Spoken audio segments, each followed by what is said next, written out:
अस्सलाम वालेकुम।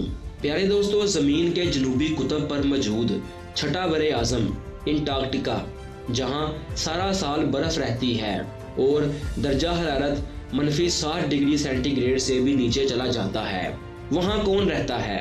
दोस्तों, इसका जवाब ये है कि वहाँ मुख्तलिफ ममालिक के तहकीक करने वाले अदारों का अमला और साइंसदान रहते हैं।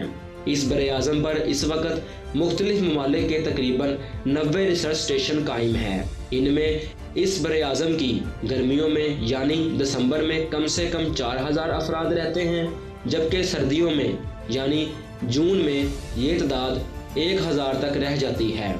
इसके अलावा यहाँ सयाहत के लिए भी गिने चुने लोग आते हैं। दोस्तों, यहाँ पर एक बात बताते चलें कि यहाँ सयाहत के लिए जाने के लिए जेब में हज़ारों डॉलर्स होना ज़रूरी है।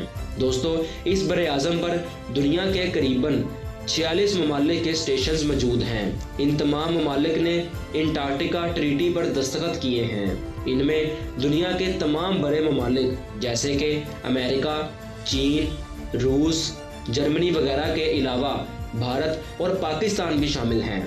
अंटार्कटिका पर भारत के रिसर्च स्टेशन का नाम भारती, जबकि पाकिस्तान के रिसर्च स्टेशन का नाम जिन्ना है। भारतीय स्टेशन 2012 में कायम किया गया और पूरा साल फ़ाल रहता है, जबकि पाकिस्तानी स्टेशन महज गर्मियों में ही काम करने के काबिल है। ये 1991 में कायम किया गया था।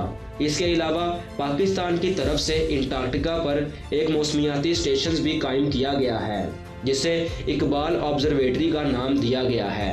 दोस्तों, 1993 के बाद यहाँ पाकिस्तान का कोई अमला, साइंसदान या मुहक्किक अंटार्कटिका नहीं गया, क्योंकि हुकूमत की तरफ से कोई फंडिंग मुहैया नहीं की गई। 2020 में पाकिस्तान की साइंस और टेक्नोलॉजी की वजारत, जिसके मातहत ये रिसर्च सेंटर है, उन्होंने इरादा किया था कि पाकिस्तान दोबारा अंटार्कटिका पर अपनी तहकीक शुरू करेगा, लेकिन फिल वक्त इस पर कोई पेशरफ्त सामने नहीं आ सकी। उम्मीद करते हैं कि मौजूदा हुकूमत इस पर नज़र-ए-सानी करेगी और वो रिसर्च सेंटर भी पूरा साल फ़ाल रह सके। तो अजीज़ दोस्तों, ये थी आज की वीडियो। उम्मीद करते हैं आपको ये वीडियो पसंद आई होगी। अगर पसंद आई है तो वीडियो को लाइक और शेयर ज़रूर कीजिएगा और अपने ख्यालात का इजहार कमेंट में ज़रूर कीजिएगा। दोस्तों, आपसे मुलाकात होगी जल्द ही किसी दूसरी वीडियो में। तब तक अपना और अपने प्यारों का बहुत ख्याल रखिएगा। टीम मेरा पाकिस्तान को अपनी दुआओं में याद रखिएगा। अल्लाह हाफिज़।